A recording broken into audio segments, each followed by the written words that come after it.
extraordinary power of she, advocating for social justice, health justice, and economic justice in over 900 chapters globally.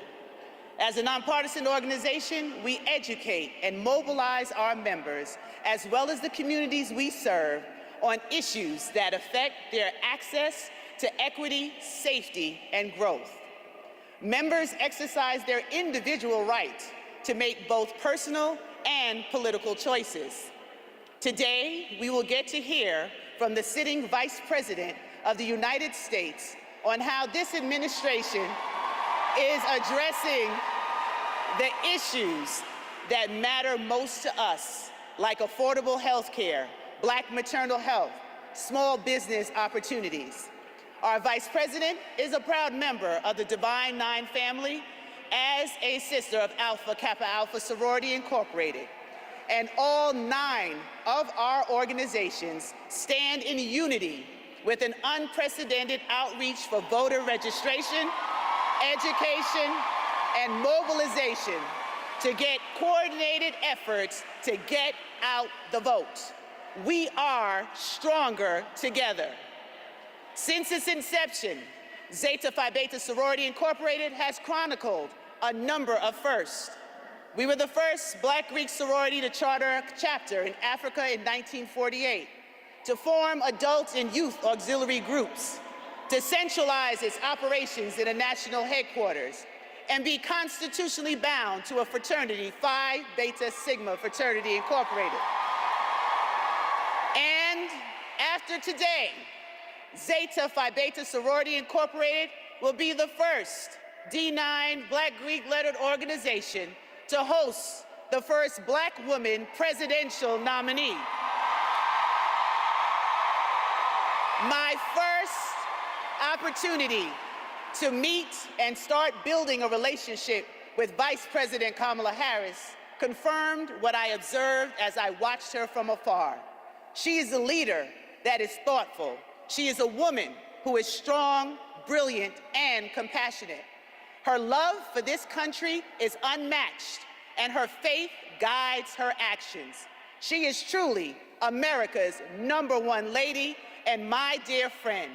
And now it is my honor to introduce the first woman to be elected Vice President of the United States, Kamala Harris.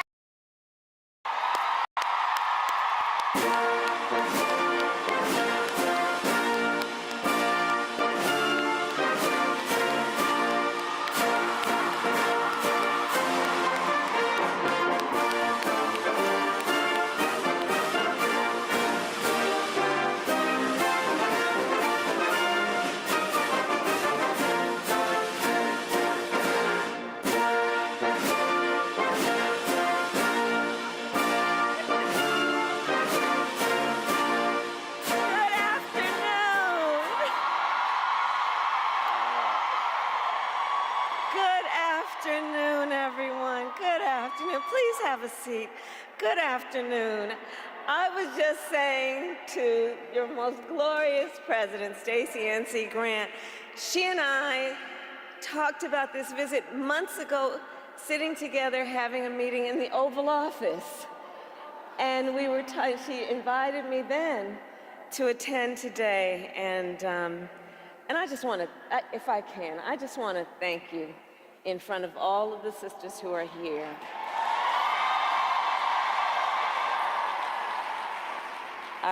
She has provided years of support and friendship, and she always, like everyone here knows, she always shows up, and I'm so, so deeply grateful. Thank you.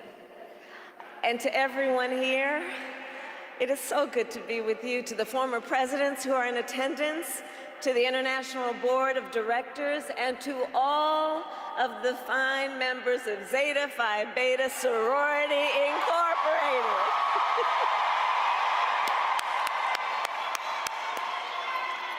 It is my great, great honor to be with you today. And I love you back.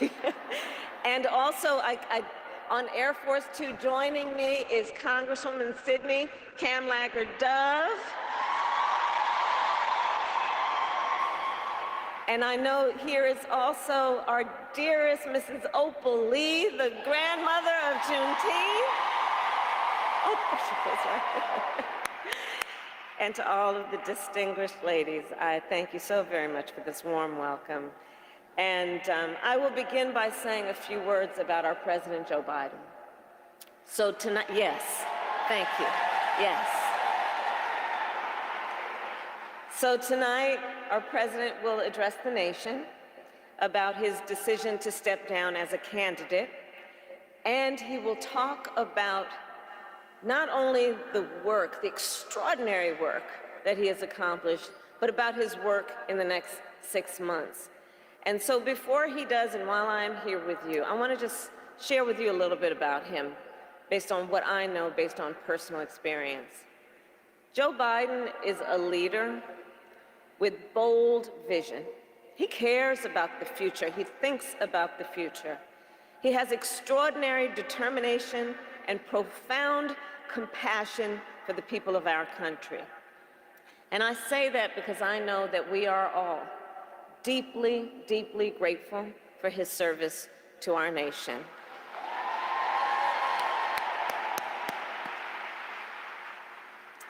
And to the sisters of Zeta Phi Beta Sorority Incorporated, I thank you for your incredible service to our nation as well.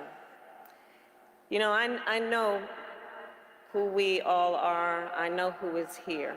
And I know, therefore, that we share a vision for the future of our nation, a future where every person has the opportunity not just to get by, but to get ahead.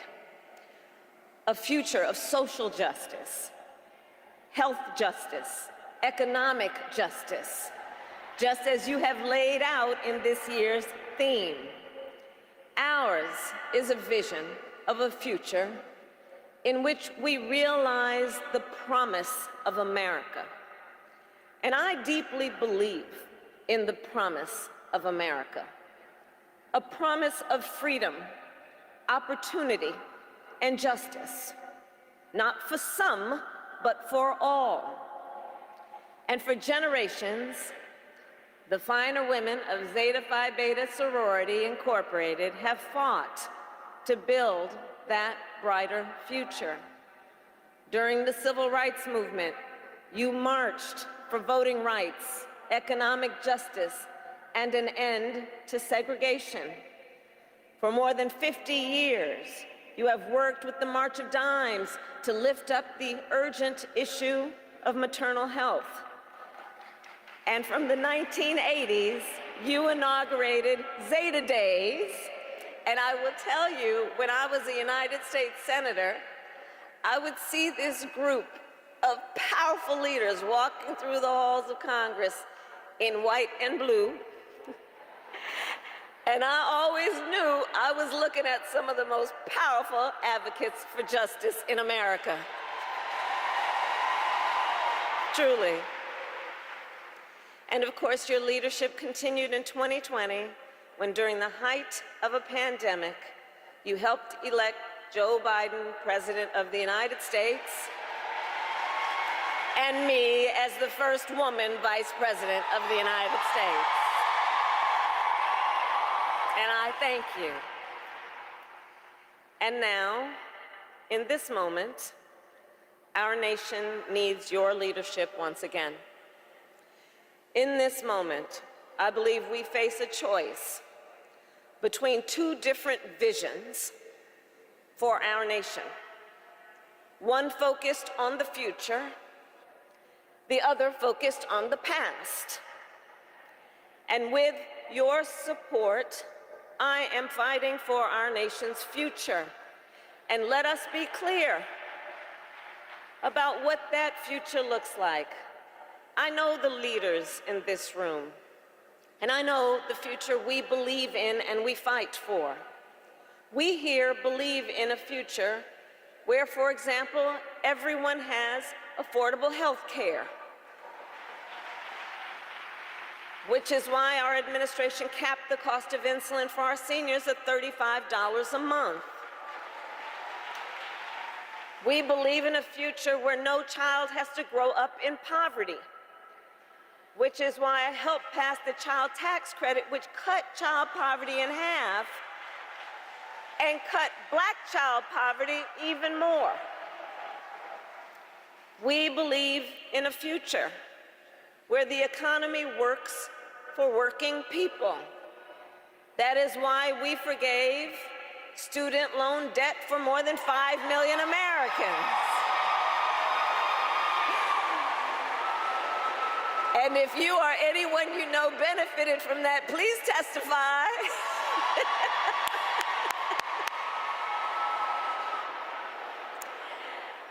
And we are finally making it so that medical debt can no longer be used against your credit score.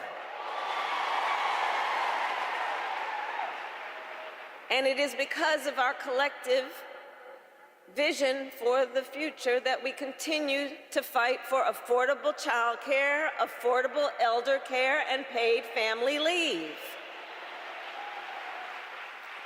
We here believe in a future where all women and all mothers are safe.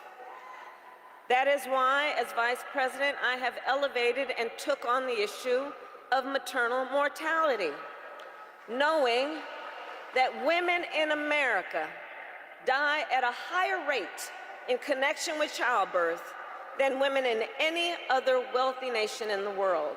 And Black women are 3 times more likely to die in connection with childbirth. And for too long, this has been a crisis in our country, and it is time that we recognize the crisis it is. In fact, when I took office, I challenged every state in our nation on this issue because, you see, I said, look, we need to extend Medicaid postpartum coverage from a measly 2 months to a full year. And I'm proud to report, whereas when I issued the challenge, only 3 states offered a full year of coverage, now 46 states do.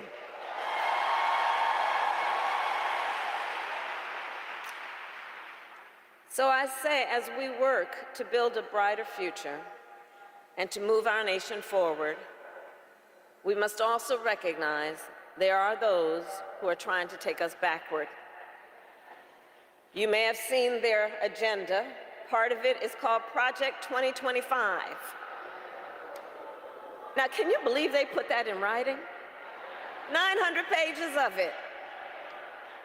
Project 2025. A plan to return America to a dark past.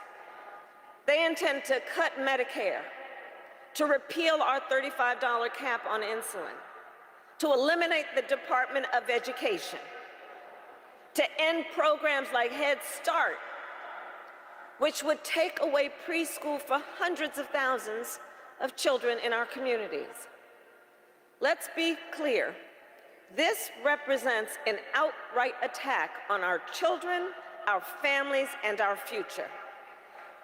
These extremists want to take us back, but we are not going back.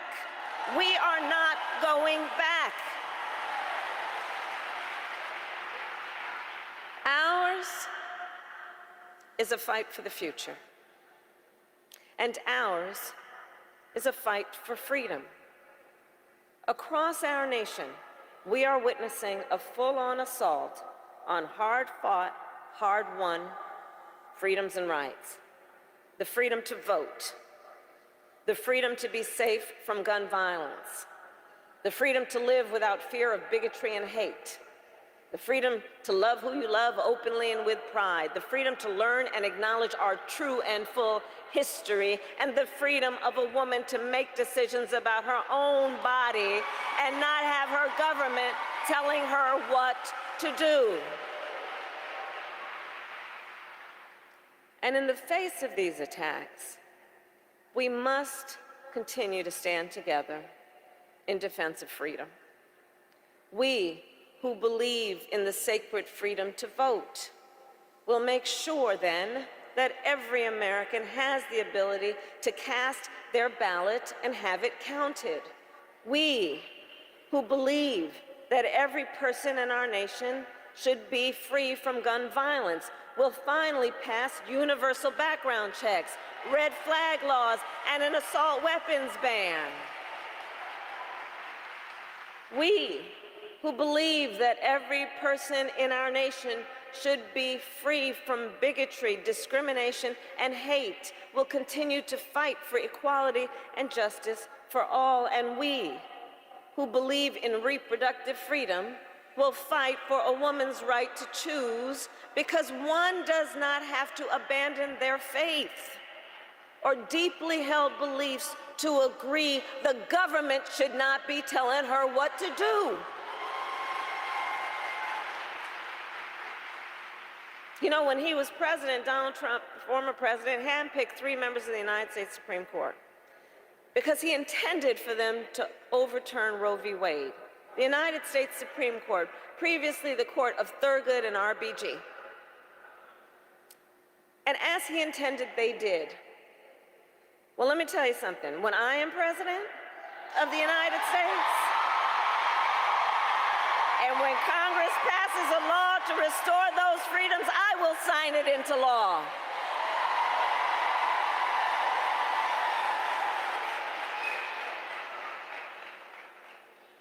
We are not playing around. So in conclusion, to the incredible members of Zeta Phi Beta Sorority Incorporated, I say, there is so much at stake in this moment. There's so much at stake. And again, then, in this moment, our nation, as it always has, is counting on you to energize, to organize, and to mobilize, to register folks to vote, to get them to the polls, and to continue to fight for the future our nation and her people deserve. And we know when we organize, mountains move. When we mobilize, nations change. And when we vote, we make history. So let us continue to fight with optimism, with faith, and with hope, because when we fight, we win. God bless you, and God bless the United States of America. God bless you. Thank you.